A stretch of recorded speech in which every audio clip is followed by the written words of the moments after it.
just let the attendees come in and settle down, and then we'll introduce it.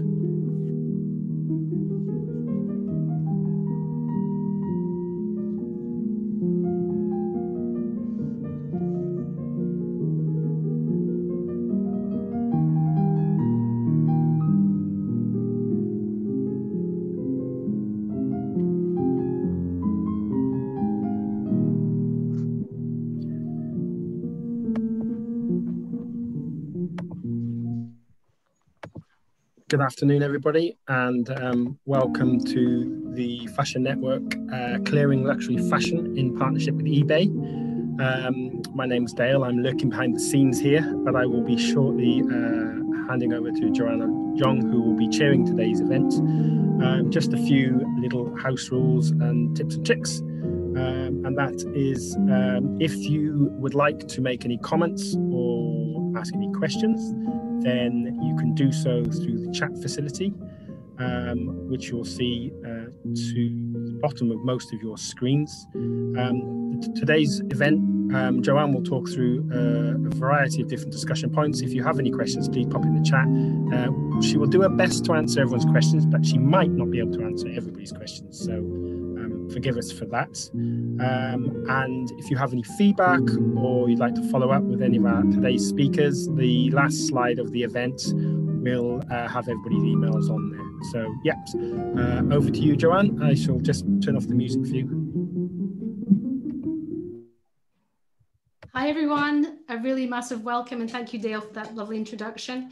It's brilliant to be here, and I just wanted to say a great hello, and also, as Dale was saying, please make this as interactive as you would like to. I'm going to be watching the chat, so if you see my eyes darting back and forth, it's because I'm just trying to keep an eye on that as well. Just to give you an overview, we're going to be tackling 5 key areas, which was on the Eventbrite link. So we're going to divide the webinar up into 5 general sections, and we'll try and keep an eye on the chat box as we go through the webinar. I'm just trying to see, and the chat box has disappeared actually. I'm just wondering why that is. Chat, there it is, super. And I've lost myself now as well.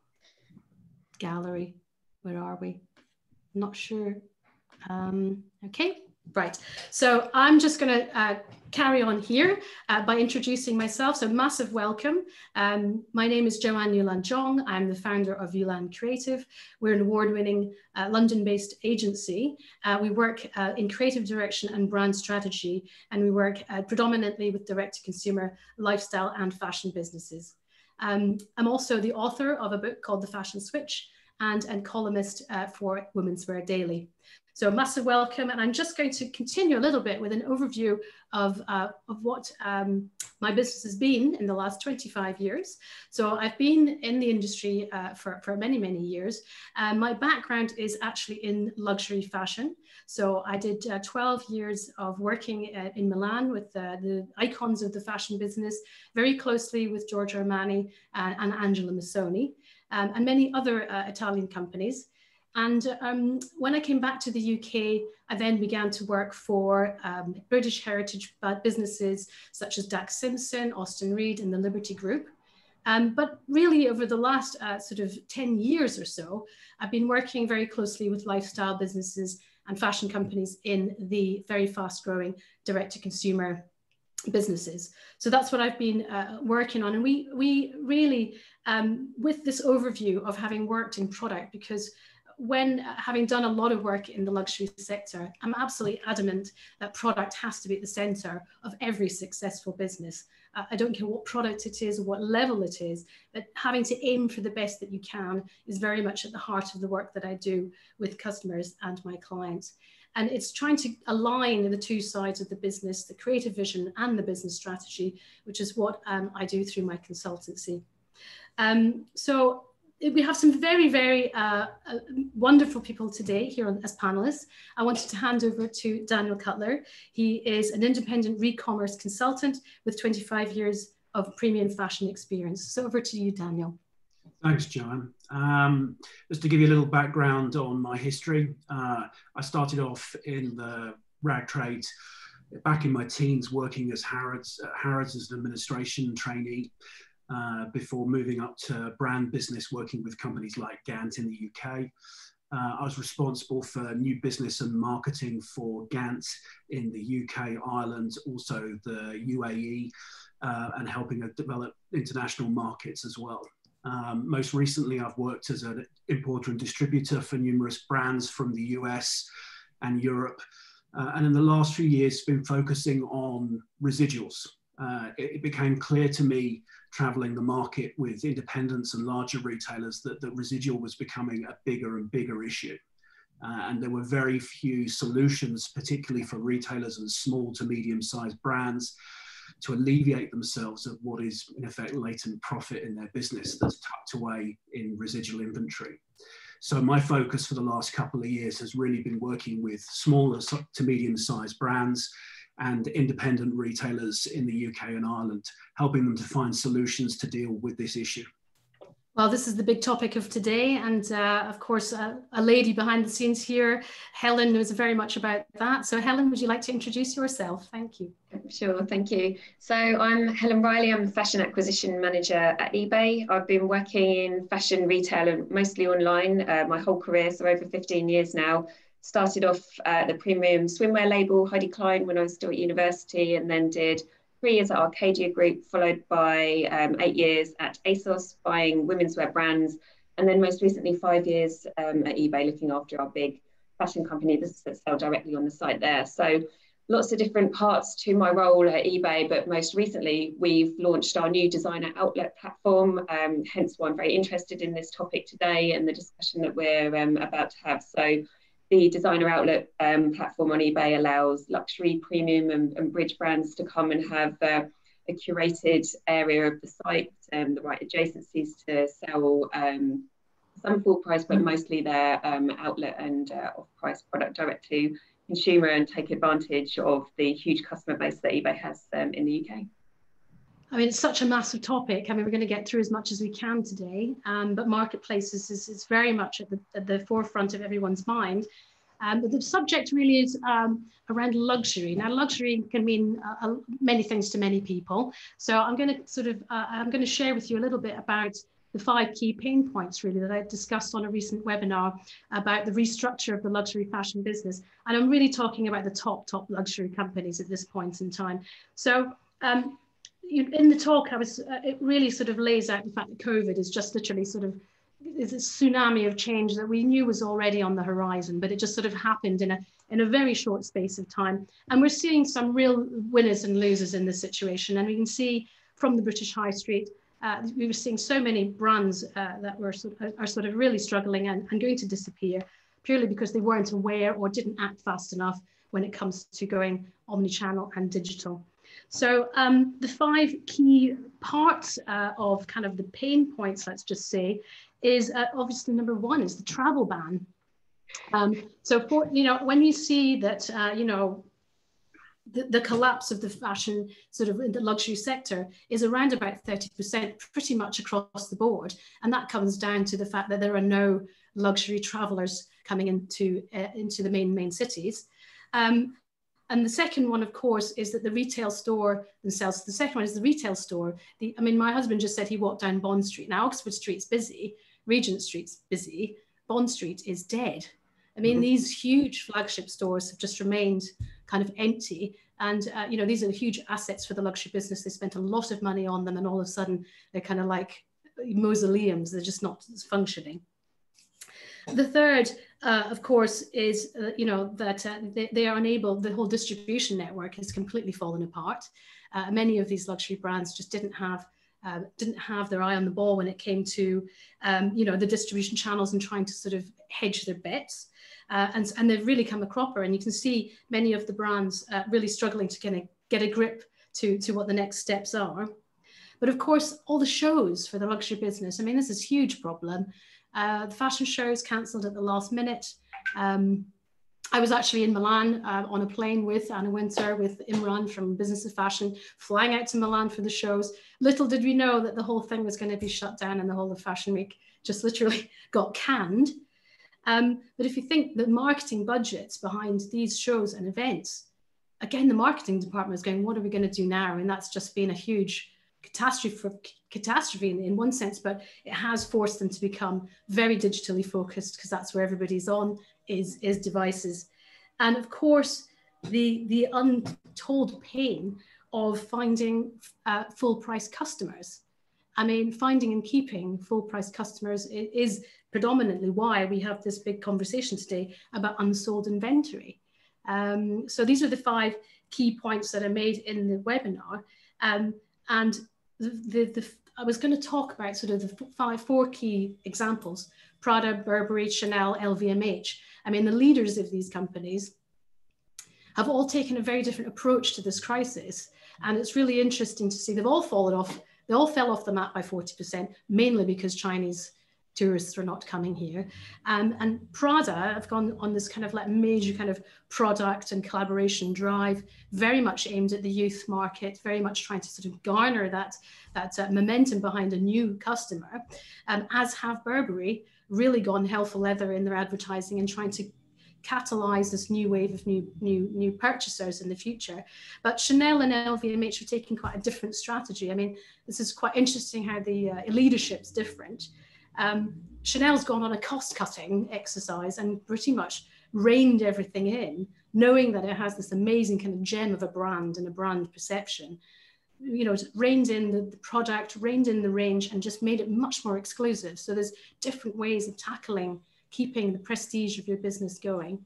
But also LVMH, you know, they, in this crisis, have really got their whole team together in this amazing kind of agile and very streamlined approach to business. So you can see there's 2 very different ways that leaders are coping with this, the problem of the pandemic. But this really does come to the problem of oversupply. So what would you say, Helen, is the biggest, you know, what do you think about that? And is there anything that you'd say about that? Oversupply, I think this year it's been a special case, of course, in so many ways, hasn't it? But it's really the speed at which things changed, and they changed so dramatically, that has left the problem, if you like, of oversupply across the industry. So it's difficult to say how, to an extent, how businesses could have planned better for it. But there's certainly, as you've alluded to already, there's certainly a lot of luxury premium brands that have been slow to adopt certain technologies, or have wanted to continue existing in the way that they know things have always worked for many, many years. And so I think the biggest thing that those brands could have done is to have adopted things more quickly. Like, we know there's some luxury brands that still aren't really using e-commerce, for example, which is ridiculous, never mind looking at marketplaces or other technologies to try and reach new customers. I think what has been really admirable, you mentioned a few there, is some of the really big players have been using some really exciting new technologies, which I'm too old to have harnessed myself. So lots of advertising on TikTok and fashion shows over Twitch, and then lots of link ups with big gaming platforms, which again I'm not up to speed on, but I think things like that really are looking to get the new customer, and then understanding how that new customer is shopping, and not just being stuck on your flagship store. Your flagship store, of course, is still really important, but it's like, what is that store being used for? Really, it's being used for prestige and experience. It's not actually probably where the cash is being driven through at the moment. So if you've not understood that, and you haven't had the agility or the vision to move quickly into sort of the new areas where the customers are, then you're not going to be making money through this period and ongoing. And you said just now as well how we've seen a lot of big names on the high street and globally go under, and I think the ones that have gone most quickly and most dramatically are those ones that haven't moved into online or omnichannel quickly enough. Yeah, exactly. Had to rely too much on what they've not been able to rely on this year. Daniel, what do you think? Well, I think this year has really been a perfect storm for a lot of brands. You know, there are things that have been in play for them for a long time in terms of changing the way they look at technology and the way they use it to their advantage. And all of a sudden, there's a demand, we need it now. And there's been a generational shift for a lot of these brands. You know, they've relied upon luxury business, people, affluent money, people coming into London and spending. Well, with tourism cut off in effect, they've had to shift their ambitions towards a much younger, more technically driven and immediate requirement from customer. You know, and social media has played a big part of that, whether it be TikTok, Instagram, or even for the oldies, Facebook. But I think even using things like WhatsApp to kind of help increase their business and their flow and how frequently they're put in front of their customers. Certainly the younger customers, the post-millennials particularly, are much more open to that marketing, whereas we all wince by this kind of invasion of our privacy, invasion of our technology. Well, for them, it's part of life. I was just wondering there, actually, to interact a little bit. Can everyone who's on this webinar today put in the chat box what is their go-to app? What of the apps that we've just described, what would your go-to app be? I'm not seeing chats coming in, Dale. I'm just wondering, can I see Instagram? Okay, everybody vote. What's their app of choice? Yeah. Instagram's the fashion app of choice. Yeah, it's coming on Instagram, TikTok. I think WhatsApp's a really interesting one, because I would never, and which you just mentioned, Daniel, I'd never think of that as a fashion platform. But I mean, just thinking about my own behaviour, WhatsApp is where I spend most of my time, if we're going to call it a social media platform. So definitely, if brands can use that. So I think from the looks of it, Instagram's winning. We've got a bit of TikTok going on there. Oh, Pinterest, and a little bit of Facebook, but mainly Instagram. So there we go. There's still that. So we're going to move on to ethical fashion. Now, this is ethical clearing of fashion. And this is, we know in 2018, I'm going to put this one out there, that obviously the BBC revealed that Burberry was burning millions of pounds worth of stock. And they released that, or rather they were found out, and it was released on the BBC, and it became public knowledge that was happening in July 2018. But by September, they'd already retracted that. That was an amazing turnabout. But as we know, I think it was Ellen MacArthur was just saying that of fashion production, and we're talking ethics and sustainability, fashion stock product is made from 97% virgin stock. That's resources, i.e. cottons and silks and natural fabrics.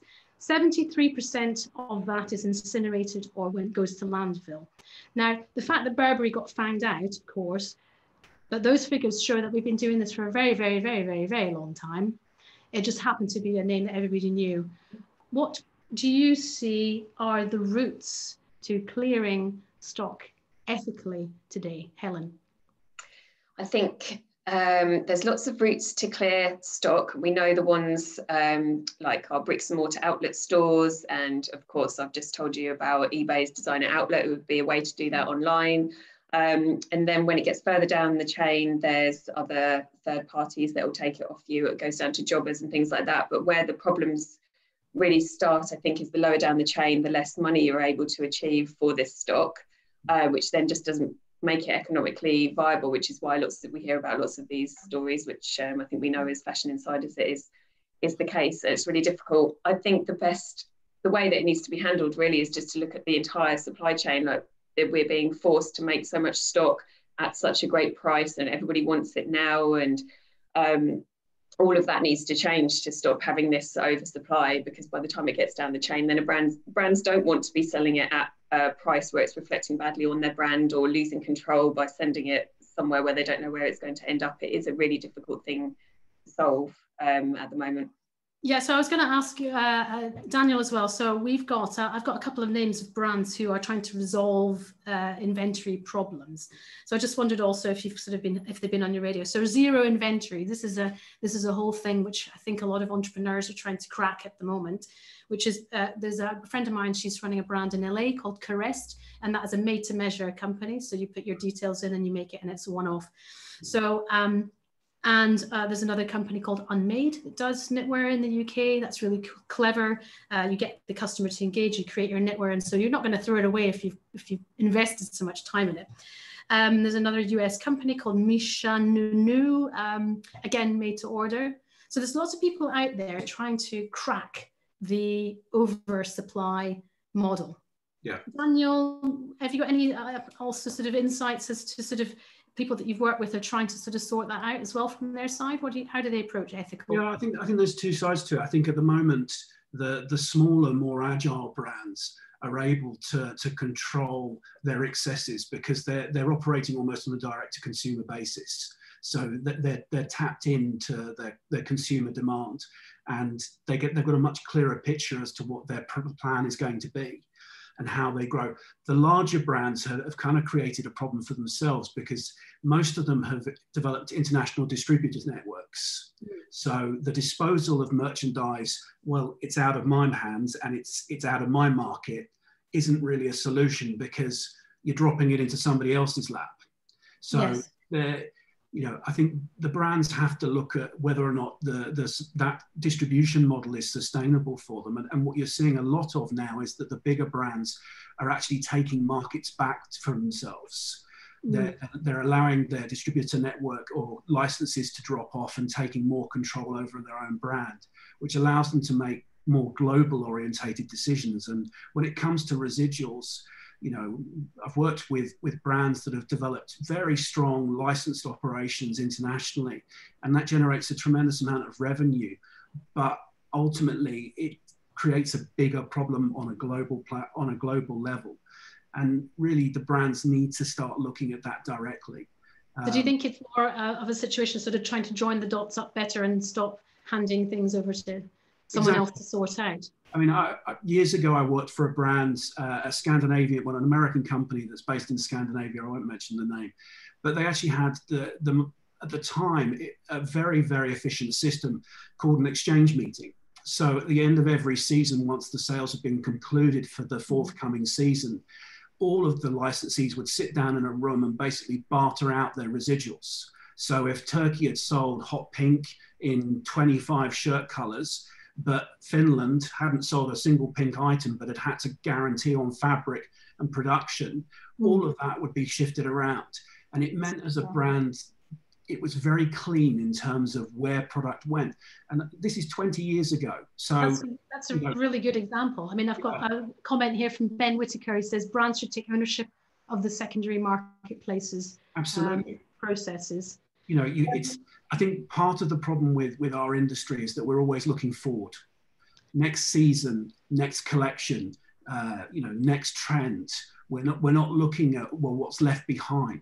And it may only be a 10% problem, but that 10% is a substantial amount. A huge amount. And as Burberry found out, I mean, I looked back at some of their numbers. It was £90 million worth of product in 5 years that was destroyed. Mm-hmm. It's a lot of products. I mean, the thing is, having worked myself in the industry for such a long time, I've known all these secrets. We've never talked about it. It just, the lid got popped, and we're all here now where we are. And it's a practice that I think, we're all bought into the fact it should stop. And we need to become a more ethical and sustainable industry. So let's move on to clearing. I mean, there's a real disruption in marketplaces. One discussion we'll come up to, but the whole sort of how you actually, sell stock in the first place, and then secondary sort of sales. It's a market of you're either a disruptor or you're disrupted. And I think for brands who don't know where they are, they're going to have trouble. They've got to be on board with all these new channels. So I was going to talk about wholesale to start with is being completely disrupted. Jur is a US brand platform, which is obviously, Helen, you'd be able to know about Jur, and also New Order, which are two platforms that are B2B wholesale platforms. Now, I was wondering, Daniel, has any of your clients ever used those platforms to clear?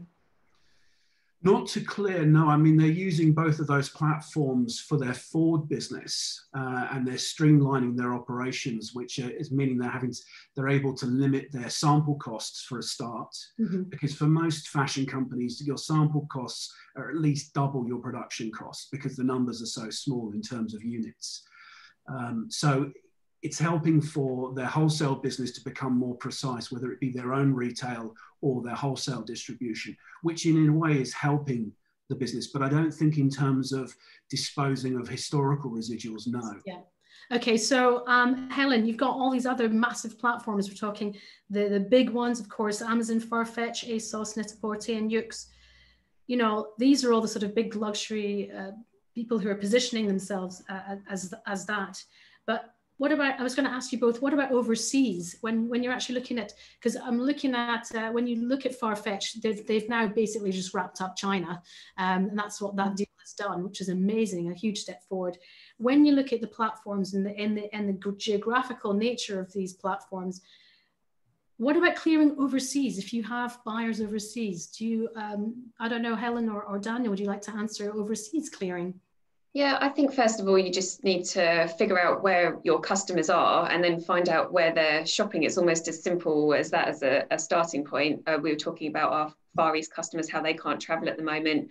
Tmall, of course, have got a successful luxury platform now. So I think some of the brands that I've spoken to over the last couple of months who have started trading with them have been surprised at how successful that was. And that's been beneficial for them to then open up the conversation with us.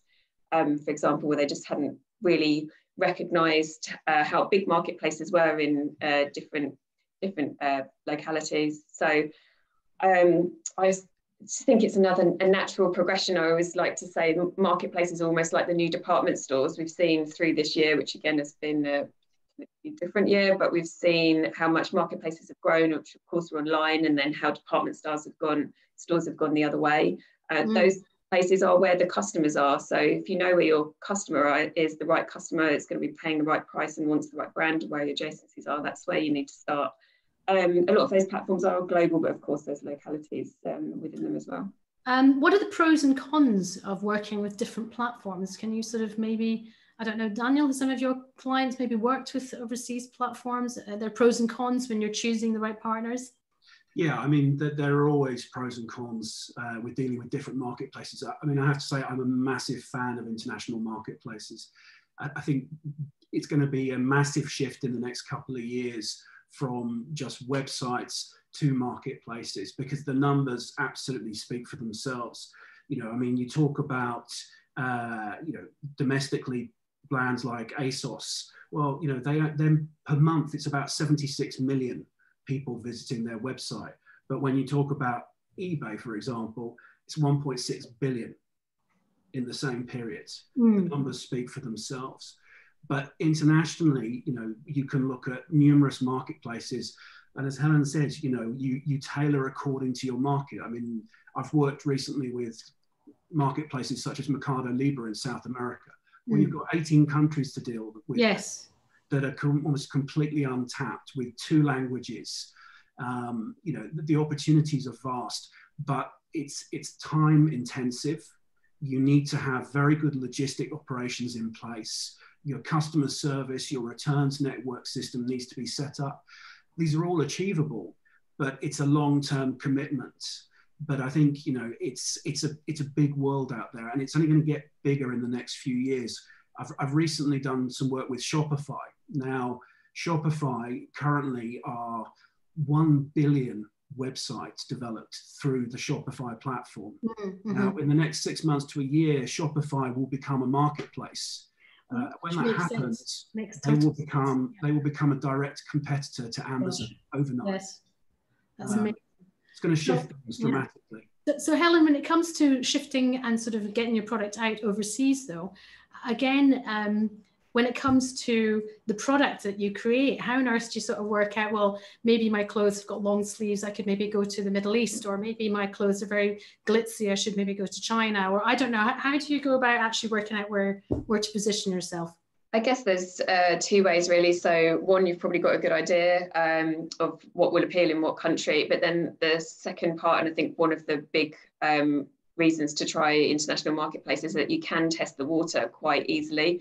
When I say easily, you've got to take a marketplace seriously, just like you would opening up a store. But once you've done that, they tend to have the ability to then open up shipping globally. So eBay, for example, if you set up a UK store, then you can simply turn shipping on to 190 countries and see what resonates, and take advantage of the technologies on the platform to do an amount of translation and conversion. If you're resonating particularly well in a particular country, then you might want to take that more seriously and open up a store directly there and really try and cater to those customers in that location. So you can actually sort of use the marketplace as a testing, sort of as a test to see if your product. Can I just ask anyone who's on the webinar today, are you currently a fashion brand selling overseas? Just yes or no. Are you currently a fashion brand selling overseas internationally? Anyone who's a fashion brand? No, yes. Anyone who's a fashion brand selling already internationally? Anyone? Mostly no's, half and half. Michael Kors, I see. Okay, so it's kind of 50-50. We've got some attendees who they are international, but I think it's the majority of no's there. That's really interesting. So I guess I wanted to kind of talk about sort of this whole move to marketplaces. I mean, we've just touched on e-com, and we know that we're at the sort of almost like at a tipping point where e-com morphs into something completely different. Yeah. And there was an absolute genius article in The Guardian recently that named Jeff Bezos is going to be the next Anna Wintour. I wonder, what's your comment, Helen? I'm not sure exactly if he's going to be the next Anna Wintour, but he's certainly got a huge amount of power and presence, which has been brought on not by his fashion credentials, but about all the technologies and retailing expertise and logistics capabilities that he's got, which can then enable fashion brands to trade successfully on his platform. So, yeah, I think that's just another really big thing to recognise is how important technology is in fashion. If Amazon can become like a huge luxury fashion retailer, or eBay, for example, and really that's come from technology rather than starting from the fashion space. Yeah, okay, well, we're going to give that to the vote as well. I'm going to ask you, Daniel, second, but everyone in the chat box, is Jeff Bezos the next Anna Wintour? Yes or no? Just put your answers in there. I'm going to ask Daniel, what's your thoughts on that? Well, I think maybe not Anna Wintour, but I mean, certainly in terms of data, he has the ability to shift trends and consumer spending. You know, we've all let companies like Amazon into our house, whether it be through Amazon itself, Amazon Prime, Amazon Doorbell, Amazon Echo. You know, all of that data is feeding one huge monster, which ultimately is to the benefit of our lives if you're driven that way as a consumer. And the potential for shifting fashion trends and desirability of brands, yeah, it can happen. It's feeding almost the opposite way. You know, it's the tail wagging the dog, or the dog wagging the tail. I think well, yeah, thankfully everybody's saying no. Yeah. Well, you know, listen, it's really interesting, because I was going to say that Oscar de la Renta, the business, literally said recently, 100% of our existing customers are Amazon customers. Yeah. It makes sense to talk to them where they are. Yeah.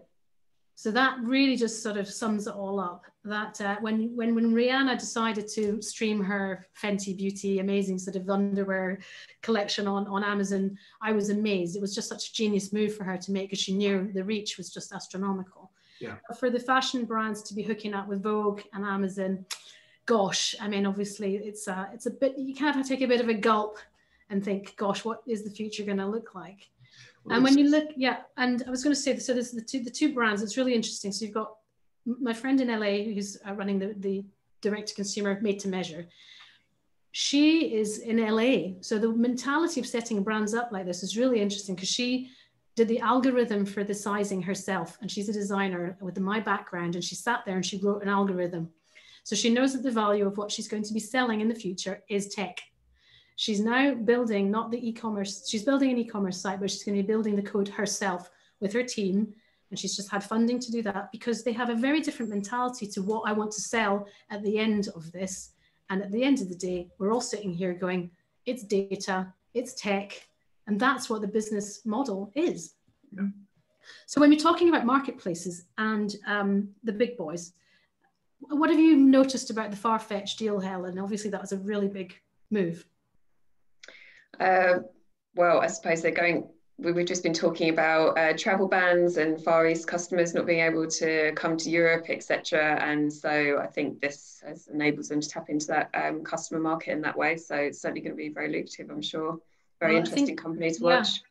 Yeah, Daniel, what do you think of that? I mean, for me, it was really big news. Mm-hmm. Yeah, I would agree. I think it's forward thinking. I think, you know, the quicker we react at the moment, the more likely you are to be successful. As difficult as business is right now, you know, we're talking about next year now. So it's already 6 months in advance, generally as a season. And hopefully within 6 months, things will start to return to some normality, but it'll be a new normal. And I think online retailing, marketplace business will be the next step forward in retailer. And I think I've always described it as the department store shopper.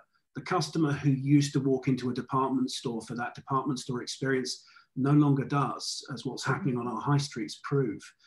But that shopper will spend online. And there will always be people who want to spend with independents and independents brands directly and look for customer service. But the vast majority, they just want to buy what they want to buy, and they want a seamless experience. Absolutely. So I've got some brilliant comments here. So Anna Winter, no, she won't be for luxury fashion, but as Helen and Daniel touched on, his knowledge of how to adopt technology and get customers engaged with brands and products is revolutionary. So that is Jeff Bezos. I mean, he's going to go down in history. I mean, he's done an amazing job. Not that I particularly like the way it's going. Another comment from Diego saying, no, he won't be the next Anna Winter, but maybe the next Harrods, Neiman Marcus, Saks and Fifth Avenue, Court Inglés, etc., all over the world. I think that probably sums it up. You're probably right there. It's the breadth of the product and convenience is absolutely outstanding. But it does worry me, I have to say, the power that they have, especially because they actually can make their own products. So they could also be using this all as a bit of a testing ground for themselves. So Helen, I was going to ask you about eBay, and obviously, we talked about these different platforms. How has eBay positioned itself? Tell me all about what eBay is doing. Yeah, so our designer outlet, the brands that are talking to us and have launched with us on the platform at the moment, the main reason they're interested is to come for the customer reach, which we've talked about, take advantage of our technology. And what differs on our platform as to some others is the control that you can have over your product and your ranging and how your brand looks. So all the imagery and titles and everything like that is completely up to you, how you want to present it to the customer, what stock you put on, the pricing. We don't control any of that. We, of course, share what we think our customers are going to want to see in trading calendars and this kind of thing. But at the end of the day, it's up to the brands how they want to present it, which is different, of course, if you're wholesaling mostly, unless you're a very, very powerful brand, and especially for off-price as well. So it's really having control of your product and all of the branding. That's one of the biggest issues or problems or challenges, if you like, I think, when you're trying to clear stock, when you start to wholesale it to other businesses, who's it sitting with, how's it packaged up, or what hanger with what else, and how's the customers receiving it, what brand experience is your customer getting at the end of that. Whereas if you're using a marketplace, of course, you're still in control of all of that. So that's the real selling point and what our customers tell us, our branded customers tell us that they like. So what did you see happening during COVID? I mean, did you just see this major kind of flurry of people approaching you? Yeah, we did, absolutely. I was just going to comment actually on something that Daniel was saying. It's really been about speed this year, like huge pressure on speed to change. So the brands and retailers that have been successful, came to us to be successful early on in sort of March and April, and have got good trading since September. I think they've done the best job in the area just with regards to eBay. Others who perhaps haven't managed to get trading yet will be suffering and won't be able to take the money from marketplaces or online, which they're losing in bricks and mortars. And I think we've seen we have seen a huge amount of big high street names go at the beginning of the first lockdown, and then we've seen another wave over the last couple of weeks as well. So perhaps if those businesses had the ability or the vision or a mixture of the two to use marketplaces or other online channels, etc., then they might not have been in that position.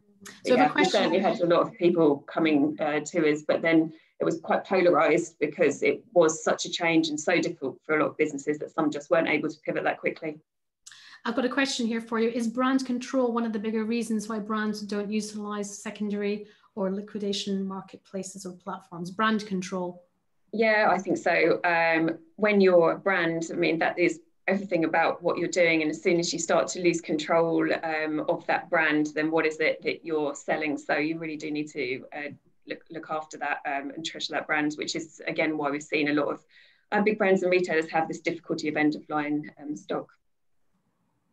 What do brands have to prepare when approaching someone like yourself?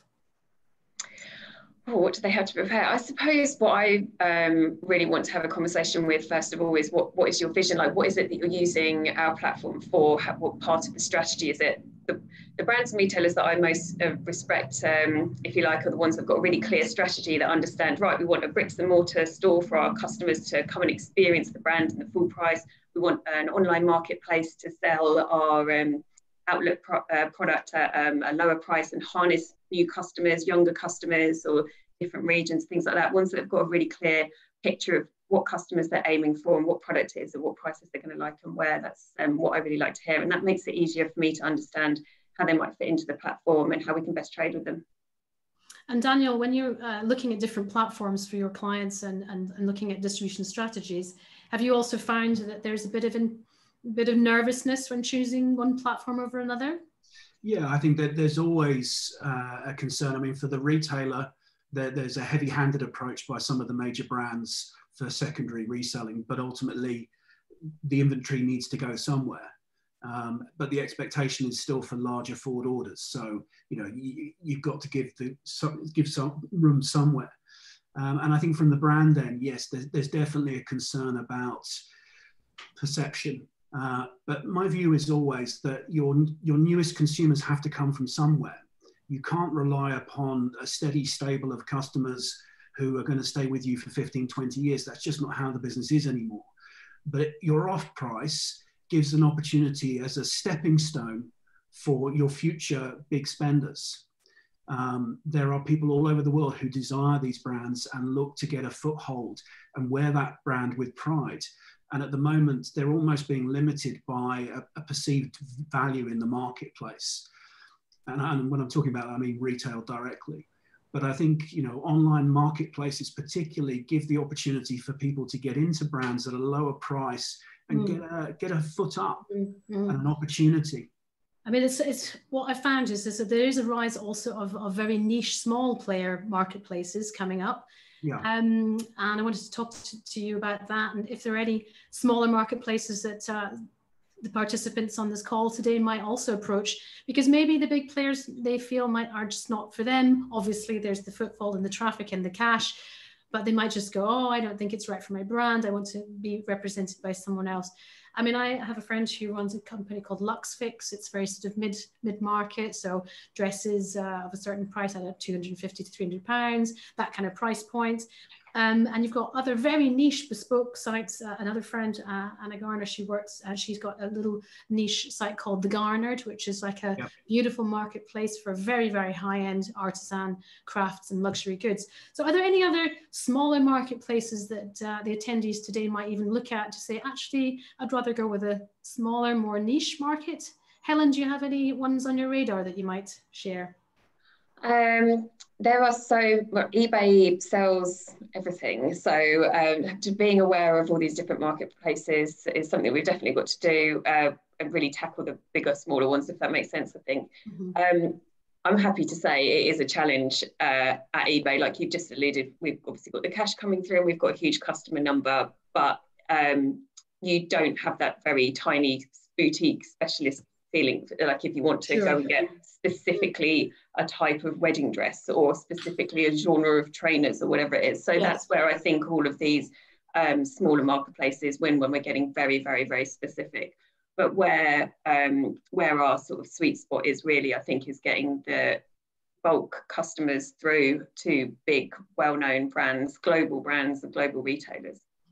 Yeah, I think that's the thing is everyone's trying to do this at speed. I think that's because of the pain is too intense to dither around to smaller marketplaces, but I think on the horizon we'll see them. So I'm just going to go to how to protect brand values while clearing. I mean, I'm going to just talk a little bit now about the book that I wrote. It's just called The Fashion Switch, and it's got 5 key core principles, and that's the book kind of basically unpacks these principles. And the analogy is align, so ALIGN, and I thought I'd use that analogy to talk about protecting your brand values while clearing. So my book talks about A, which is the first principle, which is authenticity. And I think in a digital age where everybody doesn't believe anything anymore, authenticity as a brand absolutely rings true. So I talk about that in the book, but in terms of keeping your brand on track, even if speed is the essence, and we know cash needs to come in, but be true, my advice is be true to your brand values at all times. Do be careful of the partners that you work with. Make sure that you do have the control as much as you can. And I love the fact eBay gives full control to the clients, which is fantastic. But again, choose the networks on the basis of your brand values. I know that cash is really important, but in the longer term, it will water down your proposal and your mission if you don't have that authenticity, and keep that going. And we're talking about ethical practice, sustainability, whatever your mission is, choose the platform that does the same as yourself. The second of the foundations is L, which is about visual language, which is about creative direction. And we've just talked about how important it is for brands to hand that over to you beautifully when you're going to a marketplace. So I was going to say, for anyone who's going to marketplaces, when your creative direction is weak from the start, it will only replicate itself across the platforms. Keep your photography nice and sharp, high res, beautiful images.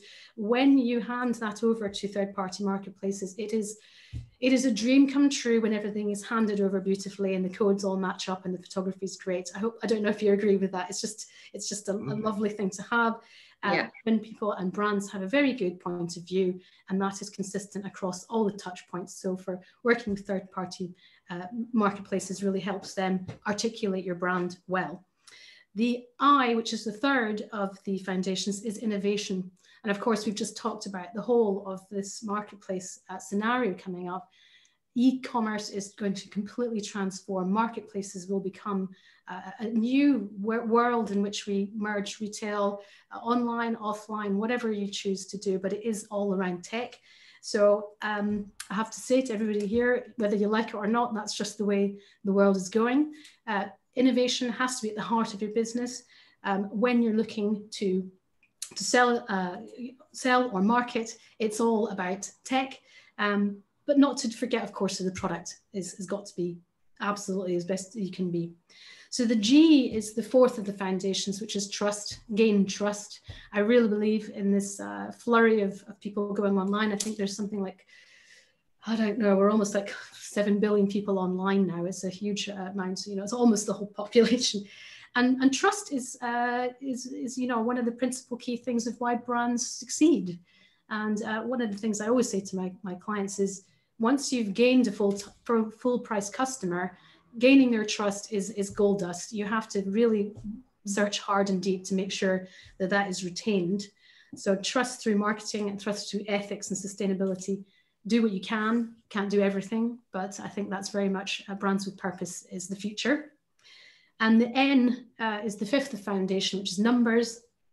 Of course, numbers, and when it comes to over surplus of goods anyway, I really believe in this as a message for, I'd love to, really get out there, is oversupply is not a sustainable or ethical practice. It just isn't, and it can't continue with all these virgin materials going into landfill and incinerated.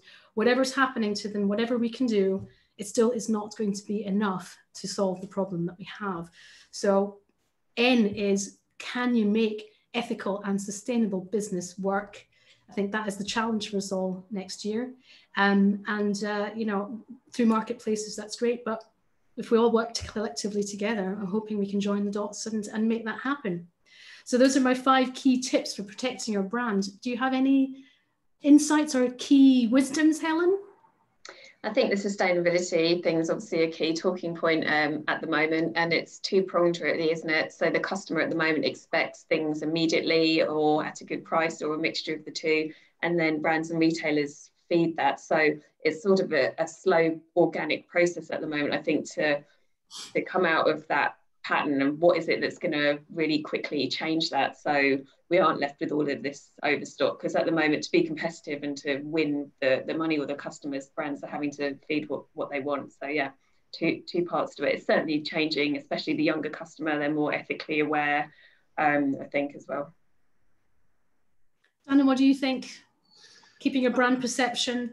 I think one of the keys to resolving this problem long term is for brands to become more customer centric. I think that the better you know your client, the better you know their spending patterns, you know how they purchase, when they purchase. I think a lot of brands have the data, they just don't have necessarily the the expertise to know how to manipulate that data and gain the best from it, and really decide what the channels are going to be going forward, because the business is not going to be the same again. It's not going to go back to how it used to be. It's going to be very different.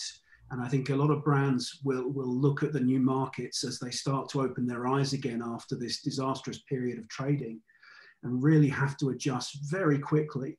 And unfortunately, it's the tech side again that is going to drive this. You know, how you promote your brands, how you market your products, how you get repeat business, how you make sure that your customer is a long-term customer and not just a single purchaser. All of these things, it's within the brand's abilities to do now, but they need to look deeper, because if they're producing to supply demand rather than trying to create a demand once it's been produced, they're always going to have this problem. I've got a good question from an attendee. Daniel, do you feel that financial executives impact the ability of addressing excess inventory in a timely manner, the CFOs, i.e. are they just protecting margin and profits? I think the accountants in big brands can be your best friend or your worst enemy. Retail, they're your worst enemy because they're trying to save as margin and maintain profitability. When it comes to excess merchandise, they tend to have a very hard view on it, which is it's something that's devaluing day by day. It's costing them to store it, it's costing them to insure it, it's costing them to just sit on the product. You know, the sooner it's out of their hair and out and on their bottom line, even if only at 10 pence on the pound, it's better to have that than have a depreciating asset sitting in the financials for a long period of time. You know, and most brands are devaluing their inventory at 30% per year. So, you know, you only need to sit on it for 3 years. It's worth nothing. I've got another question. Thank you, Daniel. I've got another question. Do you think there's growth potential with in-season merchandise management? Helen? Yeah, absolutely. I think that's the way forward for sure. We know we're not in the traditional retailing models that we used to be of spring, summer and autumn, winter. And the more that we can buy and sell more closely together is definitely going to be giving the customer more of what they want and giving us more control. It's not as easy as that, of course, because it depends where you're manufacturing and how quickly you can ship it. And then there's costs involved. But ideally, if you understand what your customer's kind of going to immediately want and you can buy the right amount for that, then that's what you need to do. But yeah, easier said than done. I think that comes back to data. That's what everyone's data analysis. I do a lot of talks. I was going to ask you, Scarlett, can you put the slides up for me, darling, now? Because I'm going to wind up. Is that okay, Scarlett? Thank you. So we've only got 8 minutes to go, guys. So thank you very much for coming. I just wanted to wind up just by talking a little bit about my launch of an online blended course coming on the 2nd of February. This is going to be a 6 weeks course for businesses that are looking to pivot or change or transform a part of their business. And it could be that you're potentially looking to move into a different product or just try and make your business a little bit more agile. If you're looking to verify or looking for some a group effort basically to look at the new market, then this is a great course for you starting in February. Next slide, please. This is my book. Please go to yulancreative.com. You can download the first chapter for free. It's a great read. I'm going to have to do a rewrite, honestly, after this year. You can imagine. It's completely, you know, stratospherically changed. But the book, The Fashion Switch, is available on Amazon and on Kindle. So if you'd like to read that, there's a free chapter for free. Next slide, please. I've also written a comprehensive, concise guide to online. This is predominantly really aimed at brands who are already online and are wondering why we're not converting, what is it that we can do. It's full of absolutely brilliant tips and easy wins that you can implement straight away. I definitely recommend you read that if you are already trading online. You can get that for free as well. And I'd love to wind up by actually offering a brand, if you're an independent brand or an established business and you're looking for some advice or some feedback as to how to pivot or transform part of your business, then please enter by emailing this email on screen, info@yulancreative.com, by 7 p.m. tomorrow. That's Friday, the 11th of December.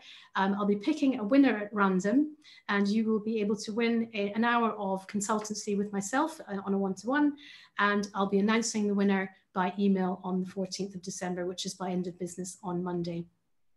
So I shall conclude by saying thank you very much, Dale, for inviting me to chair today. Thank you very much, Helen and Daniel. And that's all from me. Thank you. Thank you very much, Joanne, Helen and Daniel. And thanks everybody for listening to the webinar. We will leave this slide up for a few more minutes. And if you need to get in touch with any of the speakers, their emails are on this last slide. So thank you very much. Cheers. Thank you, everybody, for joining. Bye. Thank you. Thank you.